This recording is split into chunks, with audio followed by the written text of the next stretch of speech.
So this is a miniature speed graphic, and I know what you're thinking. What is this? It's not a full format camera, but it's not a medium format. It shoots on 2.25 by 3.25, which is a strange size, but when you really think about it, that's the same size as medium format, except for it shoots to the edges. So what makes this camera unique from a medium format camera? It's the fact that it shoots on sheet film.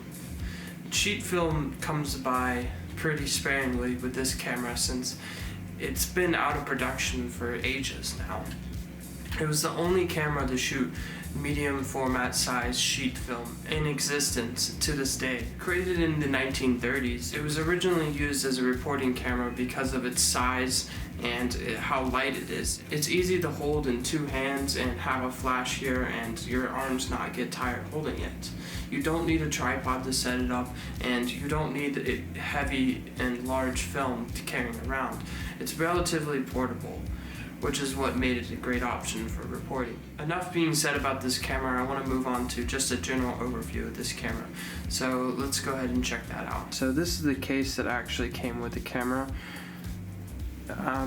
It's original case.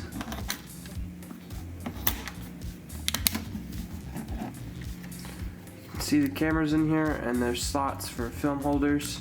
I have one in here for demonstration purposes, and then the cable release is put down there just because it's the easiest place to put it in this case.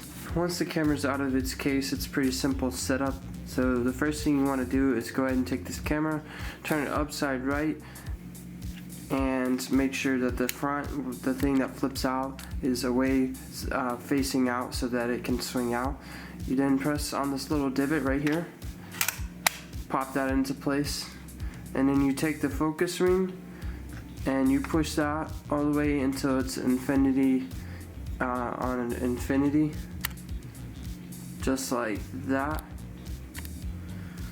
Then you're going to take your two fingers, squeeze this, and pull this onto the railing until it stops, just like so, and then now this is ready to go. Focusing this is pretty simple. You basically match the distance of what you're trying to focus to the one that is still on the left side. So just to kind of repeat what I said, you take the right side, whatever distance you're trying to focus to, and match it up to the one on the left side. So for instance, if I'm focusing to this wall right here, which is about 4 feet away, I will push this to where the 4 is in line with the 4, just like so. Same thing if I want to do 5 feet, 6 feet, 8 feet, 10 feet, 15 feet, 30 feet, and so on. Putting the shutter release cable on here is pretty simple. There's a little hole right here that you screw it into. So now it's in there. It's now time to learn how to cock and to release the shutter, as well as adjust the aperture. So to cock the shutter, you just take this dial, pull it back, and to release it you can either use the cable release or you can release it using this little button right here by pushing down on it, just like so. To adjust the time that the shutter is being opened for, just turn the dial on the outside, just like so.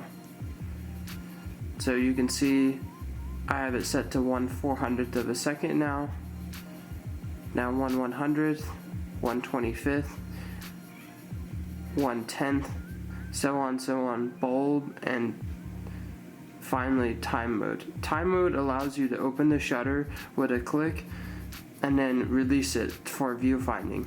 So to demonstrate, so the shutter is open now, and I'm not holding down the shutter release cable, and then it's closed again whenever I click it.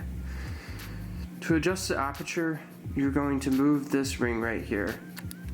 So I'm going to go ahead and put it on 4.5 now, cock the shutter, and you can see that it's wide open. And I'll put it on 8 just for demonstration purposes. You can see that it's partially open now.